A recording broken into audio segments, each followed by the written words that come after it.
Merhaba,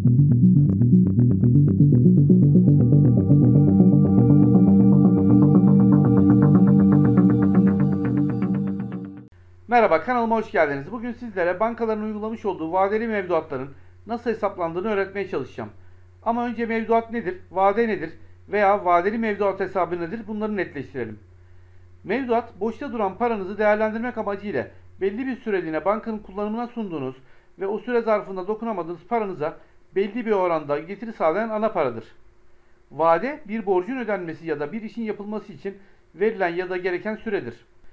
Vadeli mevduat hesabı da az önce verdiğim tanımların izlendiği hesaplara denir ve bunlar aylık ya da yıllık olarak çeşitli vade seçenekleriyle sunulur. İstediğiniz vade süresine göre belli oranda getiri sağlarsınız. Şimdi hazırlamış olduğum örneğin nasıl çalıştığına bir bakalım. Bunun için formüllere geliyorum ve şimdi hesapla diyorum.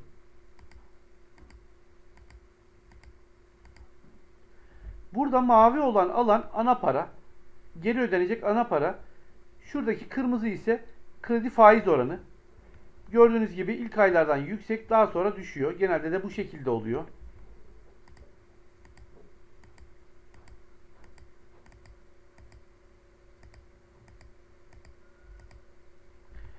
Buradaki açılıp kapanmalar çekilen kredinin vadesini, yüksekliği ise ödenecek olan aylık kredi tutarını gösteriyor.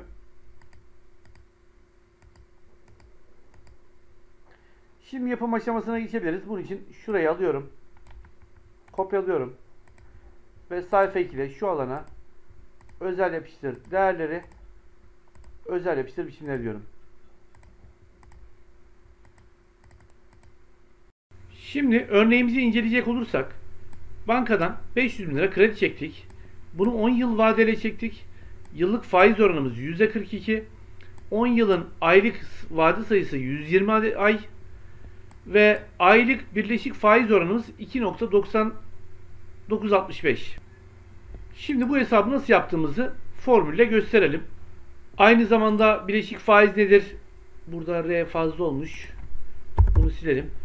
Bileşik faiz nedir? Bunu da tanımlayalım. Öncesinde şunlardan bahsedeyim. 3 türlü faiz hesaplama yöntemi var. Bunlar basit faiz, bileşik faiz ve karmaşık faiz. Basit faiz, ana paranın belirli bir dönem boyunca sabit bir oranda faiz kazanması. Bileşik faiz ise her dönem sonunda elde edilen faizin sonraki dönemlerde ana paraya eklenerek faiz üzerinden faiz kazanılması anlamına gelir. Karmaşık faiz ise hem basit faiz hem de bileşik faiz hesaplama yöntemlerinin bir kombinasyonu şeklindedir. Şimdi formülümüzü yapalım. Buradaki hesaba nasıl ulaştık bir görelim. Shift eşittir diyorum. Parantez açıyorum. 1 artı şuradaki yıllık faiz oranı, parantezi kapatıyorum. Üst alma operatörünü, yani bir diğer adıyla şapkayı seçiyorum. Shift'e basıyorum. 3'e basıyorum. Bir kez daha basıyorum. Diğerini siliyorum. Parantez açıyorum tekrardan. 1 bölü 12 diyorum. Parantezi kapatıyorum. Eksi 1 diyorum. Enter. Az önceki değerimizle aynı. Bakın geri alıyorum. Şu anda formülsüz. İleri alıyorum. Formüllü. Birebir aynısı. Formülü açıklamam gerekirse burada B4 yani yıllık faiz oranına 1 ekleyerek 1,42 yapmış oluyorum ben bunu. Ve bir birim eklemiş oluyorum. Sonra burada bir birimi 12 aya bölerek aylık değeri buluyorum. Ve bunun üst alma operatörüyle üstünü alıyorum. Yani karesini alıyorum. Daha sonra eksi 1'den çıkarıyorum. Çünkü buradaki eklediğim biri en sondaki işlemden çıkarıyorum. Sadece yıllık faiz oranı üzerinden hesaplama yapmış oluyorum. Şuraya geliyorum ve ay diye bir başlık atıyorum. Shift eşittir diyorum. Eğer şurası yani vade ay dediğimiz kısım fonksiyon F4 ile sabitliyorum. Büyük eşit ise satır parantezine A1 diyorum. Parantezi kapatıyorum. Doğruysa satır parantezine A1 diyorum. Parantezi kapatıyorum. Değilse boş geçsin. Bunu aşağı kadar çektiriyorum.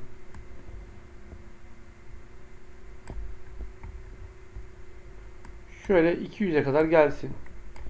Ya da 120'ye kadar yapalım. Çünkü zaten daha fazla yapmayacağız. Şurayı silebilirim.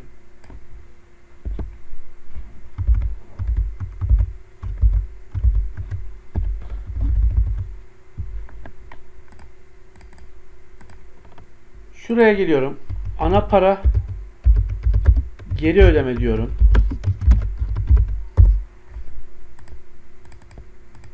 Shift eşittir eğer şurası küçük ve eşit ise şuraya fonksiyon F4 ile sabitliyorum.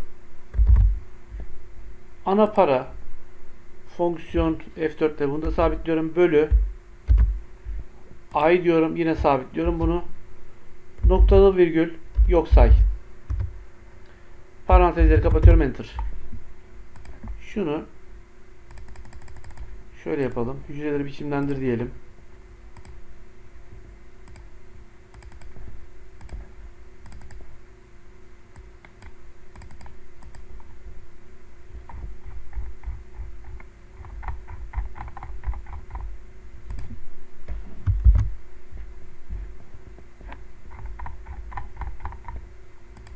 Şimdi şuraya geliyorum. Kümülatif geri ödeme diyorum.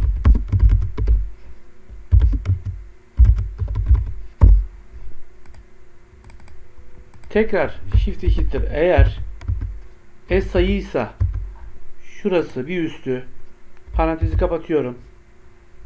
Şurası tabi noktalı virgül demem lazım. Şurası artı bunun üstü F1 değilse şurası. Bunu da şu şekilde hücrelerini biçimlendirelim.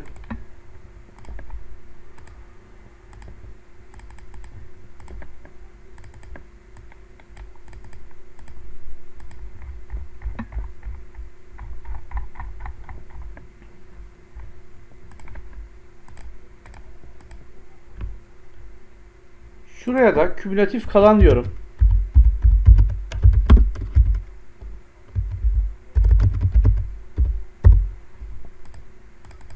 Yine shift eşittir eğer sayıysa şuradaki değer parantezi kapatıyorum. Noktalı virgül. Şurası sabitliyorum. Eksi bu. Değilse şurası ve sabitliyorum bunu. Hücreleri biçimlendir. Sayı ayrıcı kullanıyorum. Şurayı da sıfıra çekiyorum ve aşağı indiriyorum.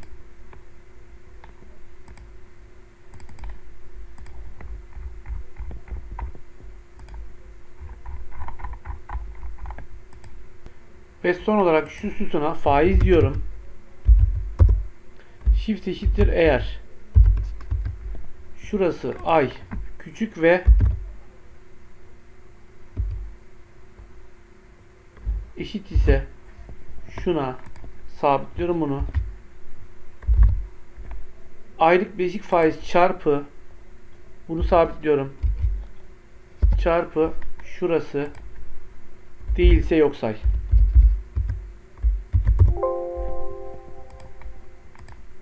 Hücreleri biçimlendir. Sayı ve bunu da aşağı indiriyorum.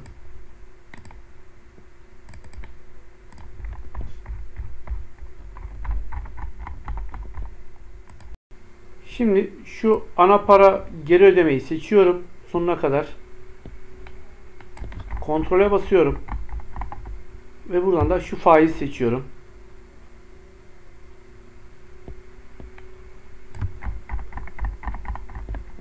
Ekle.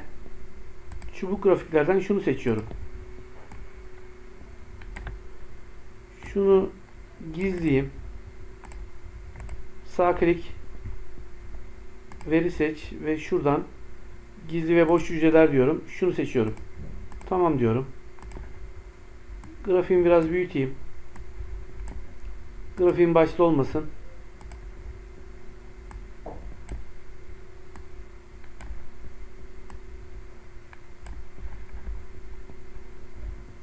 Şunları kalın yapıp büyütelim. Ayları da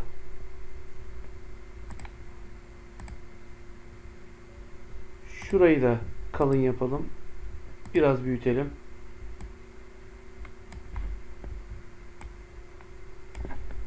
Şimdi Şuraya geliyorum. Shift eşittir diyorum. Rastgele arada.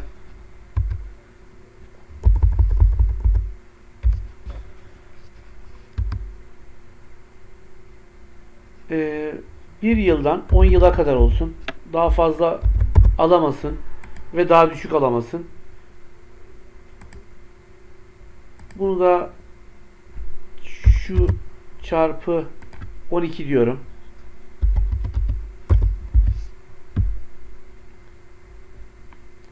Buraya geliyorum. Yine shift eşittir. Rastgele arada diyelim. Minimum 100.000 çekebilsin. Maksimum 500.000.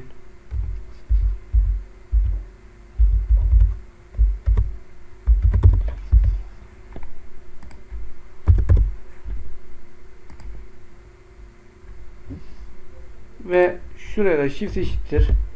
Rastgele arada. Minimum faiz oranımız 20 olsun. Maksimum 70 olsun. Parantezi kapatıyorum. 100'e koyuyorum sonuna. Formüller şimdi hesapla.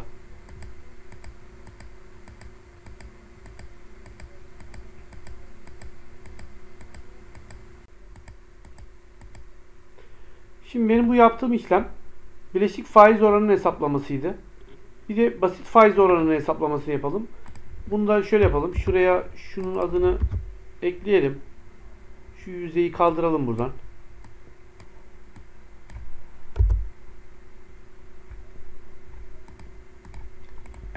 Taşı ve kopyala diyelim şunu sona. Şuradan formülü açtıralım. Şuradaki gizli sayfayı açtıralım. Şuradaki faiz oranını şöyle yapacağız. Şurayı seçmeyeceğiz de şunu seçeceğiz ve sabit olacak bu. Fonksiyon F4 ile sabitliyorum. Aşağı doğru çektiriyorum bunu. Şu ikisine gerek kalmadı artık. Şurayı şöyle gizleyelim tekrardan.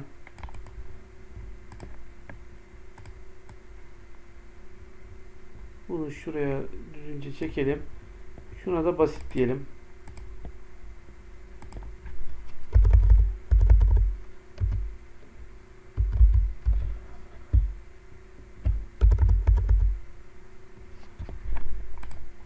Formüller şimdi hesapla. Burada değişen hiçbir şey yok. Her şey sabit burada. Ana parada faiz oranı da sabit. Peki bu bizim bankadan aldığımız işlemdi. Biz bankaya yatırırsak nasıl yapacaktık? Onu da şöyle göstereyim. Şurayı tekrar açıyorum. Şunu önce kenara çekelim. Şunu açayım. Bunu şöyle yapacağız. Şurası değil de şurası olacak. Ve bunu aşağı çektirelim. Tekrar gizleyip